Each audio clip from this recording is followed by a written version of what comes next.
नमस्कार दोस्तों, कैसे हो आप सब लोग। मैं उम्मीद करता हूं कि आप सब लोग अच्छे होंगे।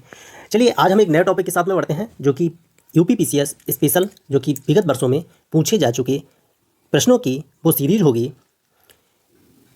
चलिए पहले क्वेश्चन की तरफ बढ़ते हैं। पहले क्वेश्चन, निम्नलिखित में से किन स्थानों में मध्य पाषाण काल में पशुपालन के प्रमाण मिलते हैं? औदे, बौरी, बागौर और लखनिया। आपका आंसर होगा सी, बागौर। चलिए अगले क्वेश्चन की तरफ बढ़ते हैं। क्वेश्चन नंबर सेकेंड,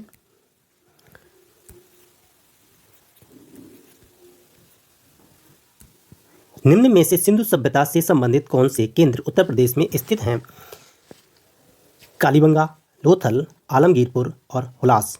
चलिए एक एक करके देख लेते हैं। कालीबंगा राजस्थान में स्थित है, राजस्थान में। लोथल गुजरात में स्थित है और ये आलमगीरपुर मेरठ में जो कि यूपी, और हुलास आपका सहारनपुर यूपी में। तो आपके कितने कौन कौन से हो गए? आलमगीरपुर और हुलास। तीसरा और चौथा देखिए कहाँ पर है। तीसरा और चौथा आपका आंसर डी, आलमगीरपुर और हुलास। चलिए अगले क्वेश्चन की तरफ बढ़ते हैं। क्वेश्चन नंबर हमारा फोर्थ, हाथी गुफा का अभिलेख किस शासक के विषय में जानकारी देता है? खारवेल, अशोक, हर्षवर्धन, कनिष्क। चलिए इसका आंसर होगा खारवेल। अब हाथी गुफा का अभिलेख कहाँ पर स्थित है? वो है आपका उड़ीसा की राजधानी भुवनेश्वर से 5-6 किलोमीटर दूर। चलिए अगले क्वेश्चन की तरफ बढ़ते हैं। क्वेश्चन नंबर हमारा, पुष्यमित्र शुंग द्वारा 2 अश्वमेध यज्ञ किए जाने के बारे में जानकारी किस लेख से मिलती है? सारनाथ लेख से, बेसनगर लेख से, अयोध्या लेख से, हाथी गुफा लेख से। चलिए आपका आंसर हो जाएगा तीसरा, अयोध्या अभिलेख से। चलिए अगले क्वेश्चन की तरफ बढ़ते हैं। क्वेश्चन नंबर हमारा रहेगा अगला जो कि है, नीचे 2 कथन दिए गए हैं जिनमें एक को कथन ए तथा दूसरे को कथन आर कहा गया है। कथन ए हमारा क्या है? भारत पर तुर्की आक्रमण सफल हुए। कारण आर क्या है? उत्तर भारत में राजनीति एकता नहीं थी। ये हमारे कथन और कारण रहे हैं। अब आंसर आपको बताना है। दोनों सही हैं, ए तथा आर दोनों सही हैं तथा आर ए की व्याख्या करता है। दूसरा है आपका, ए तथा आर दोनों सही हैं परंतु आर ए की व्याख्या नहीं करता है। तो चलिए आप लोग उत्तर दीजिएगा, इसका आंसर क्या होगा? भारत पर तुर्की आक्रमण सफल हुए, ये तो सही ठीक है पहला। उत्तर भारत में राजनीति एकता नहीं थी, तो ये भी ठीक है। तो दोनों आपके सही हैं। आपका आंसर हो जाएगा कथन ए तथा कारण दोनों सही हैं तथा आर कथन ए की सही व्याख्या नहीं करता है। तो आपका आंसर हो जाएगा ए। चलिए अगले क्वेश्चन की तरफ बढ़ते हैं। अगला क्वेश्चन है, निम्न मंदिरों को कालानुक्रम में व्यवस्थित कीजिए और नीचे दिए गए कूटों में सही उत्तर चुनिए। बृहदेश्वर मंदिर, गंडैकोंड चोलापुरम मंदिर, महाबलीपुरम का तटीय मंदिर और सप्त पैगोड़ा मंदिर। इन मंदिरों का कालक्रम के अनुसार इनको व्यवस्थित करना है कि ये मंदिर कब किस ईस्वी में तैयार किए गए थे। तो हम बात कर लेते हैं बृहदेश्वर मंदिर की, जो कि बनाया था 1003 ईस्वी में। और ये किसने बनवाया था? तो ये राजराज ने बनवाया था। किसने? राजराज ने। अब हम बात कर लेते हैं गंगईकोंड चोलापुरम मंदिर की। ये बना था 1025 ईस्वी में। कब? 1025 ईस्वी में। किसने बनवाया था? राजेंद्र प्रथम ने। चलिए महाबलीपुरम तटीय मंदिर की बात कर लेते हैं। ये कब बना था? ये था 700 ईस्वी में। और ये किसने बनवाया था? तो ये नरसिंह वर्मन द्वितीय ने बनवाया था। चलिए सप्तपौगड़ा की बात कर लेते हैं हम। ये बनवाया गया था 630 ईस्वी में। किसने बनवाया था? तो नरसिंह वर्मन ने बनवाया था। ठीक, तो आप देख लेते हैं इसका। तो पहले ये हो गया आपका सप्तपौगड़ा 630। फिर इसके बाद आपका महाबलीपुरम मंदिर 4, पहला 4 हो गया, फिर 3 हो गया, फिर इसके बाद में हुआ जाके आपका पहला, और फिर 1025 जो कि आपका सेकेंड। आपका कौन सा हो गया? 4, 3, 1, 2। देखिए कहाँ पर स्थित है 4, 3, 1, 2। आपका डी आंसर सही होगा। चलिए अगले क्वेश्चन की तरफ बढ़ते हैं। क्वेश्चन नंबर है आपका, निम्न में से कौन सी संस्था विदेशी व्यापार से संबंधित थी? श्रेणी, नगरम, नाना देशी, मणिग्राम। तो आपका आंसर हो जाएगा नाना देशी। चलिए अगले क्वेश्चन की तरफ बढ़ते हैं। क्वेश्चन नंबर क्वेश्चन नंबर अगला है, नीचे दो कथन दिए गए हैं। कथन ए को कथन ए तथा दूसरे को कथन आर कहा गया है। तो कथन हमारा है, मध्यकाल में संगीत पर संस्कृत में लिखी गई अनेक पुस्तकों का फारसी में अनुवाद किया गया। आर है, आरंभिक चिश्ती सूफी संत संगीत सबाहों जिन्हें सबा कहा गया था के शौकीन थे। तो आप लोगों को बताना है कथन ए तथा आर दोनों सही हैं और ए आर ए की व्याख्या करता है। दूसरा है आपका ऑप्शन, कथन और कारण दोनों सही हैं परंतु आर ए की व्याख्या नहीं करता है। कथन दोनों सही हैं और कारण दोनों गलत हैं। कथन और कारण, कथन गलत है किंतु कारण सही है। आप लोगों का उत्तर दीजिएगा, आप लोग उत्तर दीजिएगा कौन सा आपका आंसर होगा। तो मध्यकाल में संगीत पर संस्कृत में लिखी गई अनेक पुस्तकों का फारसी में अनुवाद किया गया। आरंभिक चिश्ती सूफी संत संगीत सभाओं जिन्हें सबा कहा जाता था के शौकीन थे। तो आपका आंसर हो जाएगा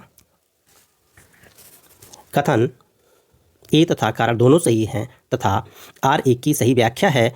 कथन ए तथा कारण दोनों सही हैं किंतु ए की व्याख्या नहीं करता है। तो आपका ऑप्शन बी सही हो जाएगा। दोनों सही हैं लेकिन ए आर की व्याख्या नहीं करता है। चलिए अगले क्वेश्चन की तरफ बढ़ते हैं। क्वेश्चन नंबर हमारा रहेगा, निम्नलिखित युग्मों में कौन सही सुमेलित नहीं है।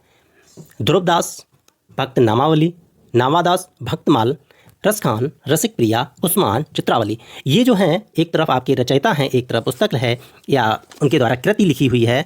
तो चलिए, ध्रुवदास के द्वारा भगत नामावली लिखी गई है, नावादास के द्वारा भक्त माल लिखा गया है और आपका उस्मान के द्वारा चित्रावली और रसखान के द्वारा ये रसिक प्रिया नहीं लिखा गया है।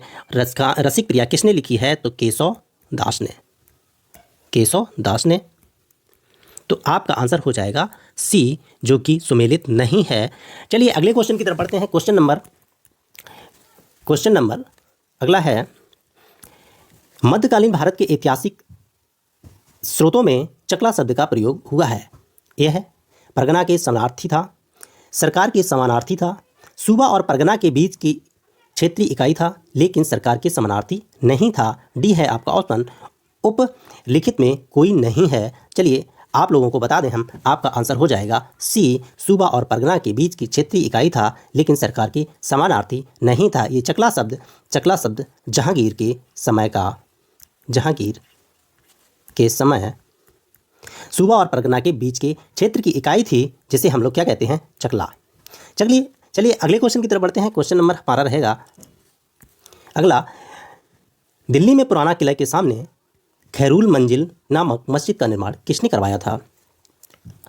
हमीदा बानो बेगम ने, सलीमा सुल्तान ने, जीजी अंगा ने, अहम अंगा ने। चलिए ये जो खैरुल मंजिल है ये आपका किसने निर्माण करवाया था? ये था महाम अंगा ने, जो कि अकबर की क्या थी? संरक्षिका थी। कौन? महामंगा किसकी थी? अकबर की संरक्षिका। चलिए अगले क्वेश्चन की तरफ बढ़ते हैं। क्वेश्चन नंबर अगला है, सुरक्षा के लिए मराठों के राजस्व के दावों को किस नाम से जाना जाता है? तो सरदेशमुखी, चौथ, अबवाब, जमादानी। तो आपका आंसर हो जाएगा सी, चौथ। चलिए अगले क्वेश्चन की तरफ बढ़ते हैं। क्वेश्चन नंबर अगला है, निम्नलिखित युग्मों में कौन सही सुमेलित नहीं है? तो संबलपुर का जो आंदोलन हुआ था तो उसका जो नेतृत्व किया था सुरेंद्र शाही, गंजाम का राधाकृष्ण दंडसेना ने, कश्मीर का गुलाब सिंह ने, लखनऊ का लियाकत अली ने। चलिए आप इसमें बताइए कौन सा सुमेलित नहीं है? तो ये आपका हो जाएगा, ये भी आपका सही है, ये भी सही है और ये भी सही है। ये आपका गलत है। तो आपका पूछा गया है कौन सा सुमेलित नहीं है, तो ये है आपका लखनऊ। अब लखनऊ की बात कर लेते हैं। तो लखनऊ में लियाकत अली ना होकर के कौन था?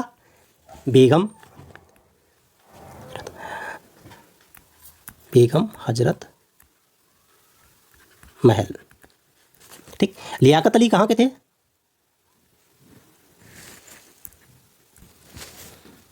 ये लियाकत अली कहाँ के थे? तो ये थे लियाकत अली आपके इलाहाबाद के आंदोलनकर्ता, क्रांतिकारी। चलिए अगले क्वेश्चन की तरफ बढ़ते हैं। क्वेश्चन नंबर अगला है, निम्नलिखित युग्मों में कौन सही सुमेलित नहीं है? एक तरफ विद्रोह दिया गया है और दूसरी तरफ विद्रोह का वर्ष दिया गया है। तो पहला संताल 1855, कोल 1831, खासी 1829, अहोम 1825। तो संथाल का जो विद्रोह हुआ था वो हुआ था 1855 में कोल का हुआ था, 1831 में खासी का, 1829 में अहोम का, 1815 में ना होकर के हुआ था कब? 1828 में। कब हुआ था? 1828 में। तो आपका पूछा गया है कौन सा सुमेलित नहीं है, तो आपका हो जाएगा डी ऑप्शन अहोम। चलिए अगले क्वेश्चन की तरफ बढ़ते हैं। क्वेश्चन नंबर अगला है, निम्नलिखित घटनाओं को काल क्रमानुसार व्यवस्थित कीजिए और नीचे दिए हुए कूट से सही उत्तर का चयन कीजिए। हंटर आयोग, सेड्रल आयोग, वुड का घोषणा पत्र और सार्जेंट योजना। चलिए पहले हम देख लेते हैं हंटर आयोग की स्थापना कब हुई थी। तो 1882 ईस्वी में। सेड्रल आयोग की स्थापना 1919 में हुई थी और ये वुडवर्थ की तो 1854 में, और ये सार्जेंट योजना 1944 ईस्वी में। अब आपका पूछा गया है घटना कालानुक्रम के अनुसार इसको व्यवस्थित करना है। तो आपका पहला हो जाएगा, पहला कौन सा हो जाएगा? 1882, फिर इसके बाद 1854 तीसरा, फिर आपका हो जाएगा 1919 दूसरा, और आपका 1844 चौथा। तो आपका आंसर हो जाएगा 1 3 2 4। चलिए अगले क्वेश्चन की तरफ बढ़ते हैं। क्वेश्चन नंबर है अगला, नीचे दो कथन दिए गए हैं, एक को कथन ए तथा दूसरे को कथन आर कहा गया है। अब अपने कथन की बात कर लेते हैं। तो कथन है हमारा, 1946 में मुस्लिम लीग ने कैबिनेट मिशन प्लान के लिए दी गई अपनी स्वीकृति वापस ले ली थी। आर क्या कहता है सुनिए, 1946 में गठित अंतरिम सरकार में मुस्लिम लीग शामिल हुई थी। अब इसमें पूछा गया है कि कथन ए और आर दोनों सही हैं, परंतु आर ए की व्याख्या सही व्याख्या है, और दूसरा है आपका ए तथा आर दोनों सही हैं परंतु आर ए की व्याख्या नहीं करता है। तो आपका आंसर हो जाएगा बी। आपका आंसर हो जाएगा बी। कथन तो दोनों सही हैं लेकिन आर ए की व्याख्या नहीं करता है। चलिए अगले क्वेश्चन की तरफ बढ़ते हैं। क्वेश्चन नंबर अगला है, जो कि है निम्नलिखित नेताओं में किसने क्रांतिकारी संगठन अभिनव भारत समाज की स्थापना की? जो कि है भगत सिंह, विनायक दामोदर दास सावरकर, रविंद्र कुमार घोष, पुलिन बिहारी। चलिए आपका आंसर हो जाएगा बी, विनायक दामोदर दास सावरकर। चलिए अगले क्वेश्चन की तरफ पढ़ते हैं। अच्छा क्वेश्चन ये very very most important question है आपका, अभिनव भारत समाज। चलिए अगले क्वेश्चन की तरफ बढ़ते हैं। क्वेश्चन नंबर अगला है, निम्न गवर्नर जनरलों में किसने कांग्रेस का अत्यधिक अल्पसंख्यक लोगों का प्रतिनिधित्व करने वाली कहकर उपहास किया था? Lord Dufferin, Lord Curzon, Lord Minto, Lord Lansdowne. चलिए आप लोग उत्तर दीजिएगा। इसका आंसर हो जाएगा A for America, Lord Dufferin. Dufferin ने मजाक बनाया था कांग्रेस का जब पहला अधिवेशन हुआ था मुंबई में 72 लोगों की उपस्थिति में। चलिए अगले क्वेश्चन की तरफ बढ़ते हैं। क्वेश्चन नंबर है आपका अगला, निम्नलिखित में कौन भारत का सबसे ऊंचा जलप्रपात है? तो आपका पहला जोग जलप्रपात, कुचिकल जलप्रपात, कारिमकुंड जलप्रपात, केवटी जलप्रपात। चलिए आपका आंसर हो जाएगा कुचिकल जलप्रपात सबसे, जो कि भारत का सबसे ऊंचा जलप्रपात है। अब हम कुचिकल जलप्रपात की बात कर लेते हैं। तो वो आपका 455 मीटर ऊंचा और कहाँ पर स्थित है? तो ये कर्नाटक में है। और किस नदी पर स्थित है? तो ये बराही नदी पर स्थित है। किस नदी पर? तो बराही नदी पर स्थित है। अब हम बात कर लेते हैं ऑप्शन ए की। तो जोग जलप्रपात को हम क्या कहते हैं? और महात्मा गांधी और क्या कहते हैं? गरसोप्पा जलप्रपात। और ये जलप्रपात किस नदी पर स्थित है? वो है शरावती नदी पर। और कहाँ पर है? ये भी कर्नाटक में है। हम बात कर लेते हैं डी ऑप्शन की। तो ये केवटी जलप्रपात कहाँ पर स्थित है? तो ये है आपका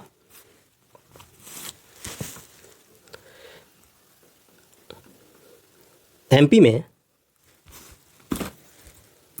और किस नदी पर स्थित है? महाना नदी पर। चलिए अगले क्वेश्चन की तरफ बढ़ते हैं। क्वेश्चन नंबर, भारत के निम्नलिखित राज्यों में से किसकी तटरेखा सबसे लंबी है? महाराष्ट्र, आंध्र प्रदेश, केरल, गुजरात। चलिए आपको पूछा गया है कि सबसे लंबी तटरेखा किस राज्य की है? तो वो आपका आंसर हो जाएगा गुजरात। सबसे लंबी तटरेखा गुजरात की है। आपका क्रम पूछा जाता है कि घटते हुए क्रम में तटीय राज्यों की सीमा का क्रम बताइए। तो आपका हो जाएगा गुजरात। आपका गुजरात हो जाएगा। गुजरात के बाद में आंध्र प्रदेश हो जाएगा। आंध्र प्रदेश, इसके बाद में तमिलनाडु, इसके बाद में केरल। एक और क्वेश्चन बनता है कि भारत के कितने राज्य तटीय सीमा बनाती है, तो वो आपका हो जाते हैं 9 राज्य। 9 राज्य, कितने राज्य? 9 राज्य। चलिए अगले क्वेश्चन की तरफ बढ़ते हैं। क्वेश्चन नंबर अगला है, राजस्थान थार मरुस्थल अथवा थार मरुस्थल निम्नलिखित में से किसका विस्तार है? प्लियोसीन, पैलियोसीन या प्लीस्टोस्टोन एवं अभिनव जमाव ओलियोसीन। आपका आंसर हो जाएगा सी, प्लीस्टोसीन एवं अभिनव भारत। चलिए अगले क्वेश्चन की तरफ बढ़ते हैं। क्वेश्चन नंबर अगला है, भारत की निम्नलिखित नदियों में कौन पश्चिमी घाट से नहीं निकलती हैं? तो हम बात कर लेते हैं पश्चिमी घाट से निकलने वाली नदियों का। एक बार हम देख लेते हैं कि पश्चिमी घाट, तो आपका ये पश्चिमी घाट है, ये पश्चिमी घाट है। तो देख लेते हैं, पहली गोदावरी नदी इस तरीके से जाती है, यहाँ से पश्चिमी घाट से निकल करके और बंगाल की खाड़ी में गिर जाती है। कावेरी नदी पश्चिमी घाट से निकलकर बंगाल की खाड़ी में गिरती है। कबाम नदी भी पश्चिमी घाट से निकल करके और बंगाल की खाड़ी में गिरती है। ताप्ती नदी अमरकंटक स्थान से निकल करके और पश्चिमी अरब सागर में गिरती है, इधर आकर के अरब सागर में गिरती है। तो कौन सी पश्चिमी घाट से नहीं निकलती है? तो वो आपकी हो जाएगा ऑप्शन बी, ताप्ती नदी। चलिए अगले क्वेश्चन की तरफ बढ़ते हैं। क्वेश्चन नंबर, निम्नलिखित कथनों में कौन सही नहीं है? काली मिट्टी को स्थानीय भाषा में रेगुर भाषा कहा जाता है। दूसरा है, क्रेब्स के अनुसार रेगुर मिट्टी अनिवार्य रूप से एक परिपक्व काली मिट्टी होती है। काली मिट्टी में आर्द्रता अर्थात नमी धारण करने की उच्च क्षमता होती है। डी, काली मिट्टी हिमालय क्षेत्र में पाई जाती है। चलिए आप लोग इसमें से आपको आंसर देना है कि कौन सा सही नहीं है। तो आपका पहला, काली मिट्टी को स्थानीय भाषा में रेगुर कहा जाता है, ये सही है। क्रेब्स के अनुसार रेगुर मिट्टी अनिवार्य रूप से एक परिपक्व मिट्टी होती है, ये भी सही है। काली मिट्टी में आर्द्रता धारण करने की उच्च क्षमता होती है, ये भी सही है। और काली मिट्टी हिमालय क्षेत्र में पाई जाती है, ये आपका सही है, जो कि गलत है। काली मिट्टी हिमालय क्षेत्र में नहीं पाई जाती है। ये कहाँ पाई जाती है? वो है गुजरात, कर्नाटक, MP में पाई जाती है।